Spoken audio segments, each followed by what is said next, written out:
Hey guys, if you like this content, I would greatly appreciate it if you guys like the video and subscribed to my channel. It helps make these videos worth it going forward. What's up, guys? Altcoin Tripper here with a crypto market review. As always, this is not financial advice. I am not an expert. Do your own research. Okay, so today I would like to talk about the high time frame levels for Bitcoin. Overall, there are a lot of levels that we can look at in both directions, obviously. I think you have to look at the ones at the downside for now, simply because where we're at and where the market conditions are and the overall trend. So marking this current area right here, this was the old former all-time high level around 19K. And this level was a significant level back in 2017 because it was the big wick up, and then you saw some weekly interactions, closes and opens around that area. And this is a key level, obviously, because price is currently interacting a lot with it right now. So obviously this area is the first level up in terms of overall support, and currently price has interacted with it all the way since June. We've traded around here since June. What's the next level up after that? I would look at this weekly close again in January 2018. And again, you saw this wick in December, followed by some weekly opens and closes. And this is another area, 16K, that price could interact with. You interestingly also saw price bounce around this area in later November 2020 as well. So it's already shown to be an interesting support level, but there's not a whole lot of trading activity there. And 16K isn't really, I wouldn't say that's really necessarily a psychological number, whereas 20K is a psychological number. Next up, in my opinion, you have this very interesting level around 12K-ish, 11.8K. Why do I think it's interesting? I think that it's interesting because in 2018, price, while price was chopping around, had a bearish retest, dead cat bounce. Price couldn't hold above this level on the weekly for a long time. You had January, and all of January 2018, all the way to the end of 2020. You know, price really couldn't close above this level on the weekly for a very, very long time. So in my opinion, this is a very significant level around the 12K level. And this is an area that, in my opinion, would have very significant support simply because it is such a strong SR level. You can see that, you know, price couldn't break above this level really for a very long time. So in my opinion, I think that if price does come test this area, then we're going to see pretty strong support if that comes. Now, am I saying that 12K is going to come? I don't really know where these macro levels are going to come or be. There's other smaller levels as well, in my opinion, such as this swing high right around 14K. And this was a interesting area because price bounced off this level several times in 2018, and as well as this wick swing high in 2019 at the end of the summer rally 2019.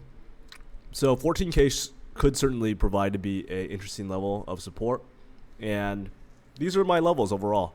If price goes to the downside, then these are the levels that I'm viewing. Don't really necessarily know how they would get there if, you know, price just goes ahead and chops around and then, you know, nukes lower now. But let me see here what happens. I don't really know. I don't know how it's going to get there. You know, if price, I think that there's too many weird situations in terms of macro that we are not really going to know. You know, if macro takes a dump, for instance, S&P 500 just goes down a lot, then this is certainly going to go to the 16, 14, and 12K levels. Again, there's a lot of different ways and scenarios that this could happen, though, too. Price could chop around here, break up, and go all the way to like 30K, and then everybody's getting super bullish. They're calling, like, you know, bear market over, and then boom, we like hit like negative 50% shakeout, chop around for a long time, and then continue up. there's just a lot of there's just a lot of different scenarios in general that that could happen.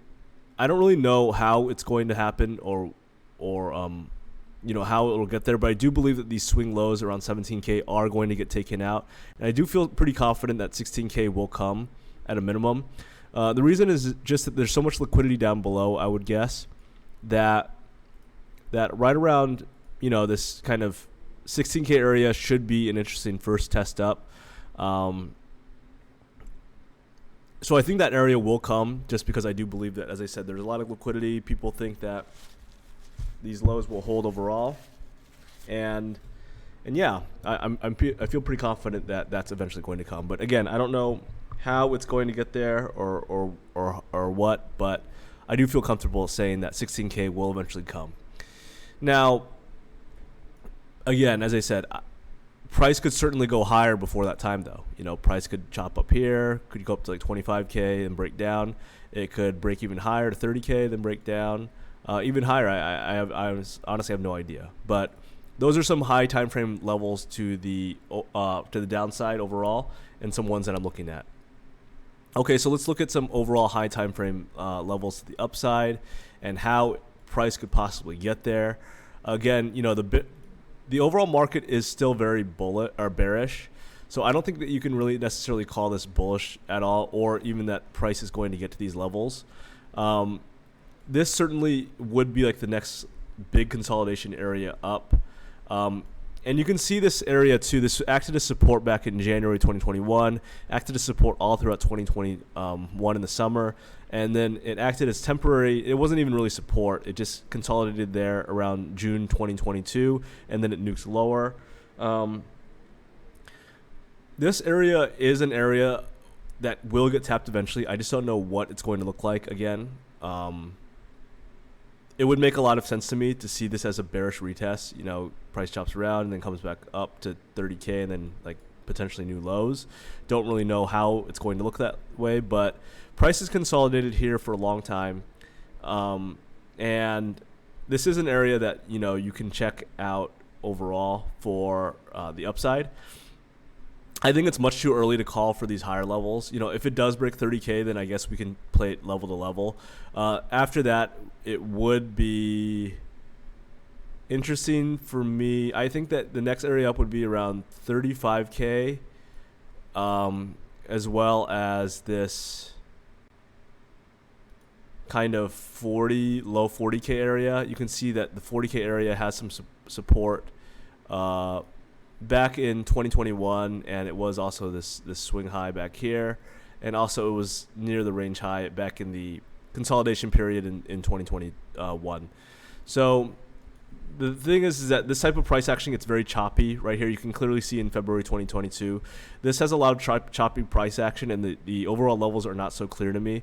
For instance, like this is a very clear level to me, this 30K area, and the reason is just that price clearly bounced around that area in 2021 several times, and this is a clean SR level in my opinion. But after that, it just gets very choppy. We can use other tools such as volume profile. You can see a lot of volume profile right around 40K, so maybe this area is an area of interest, kind of around this area.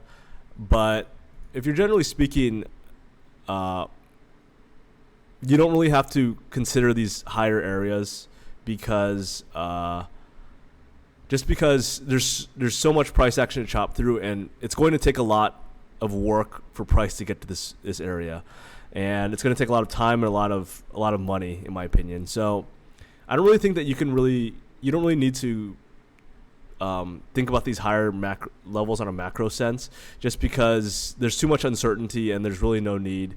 It's better just to play level to level. I think it makes a lot more sense to check out the levels to the downside as I did, and those are the levels that you should really be watching. Anywhere I told you 16K, 14K, and 12K, those are all the areas to check, in my opinion, and those are the levels that I would really be watching. So I know this is a quick video, but hopefully you guys enjoyed it. Thank you so much.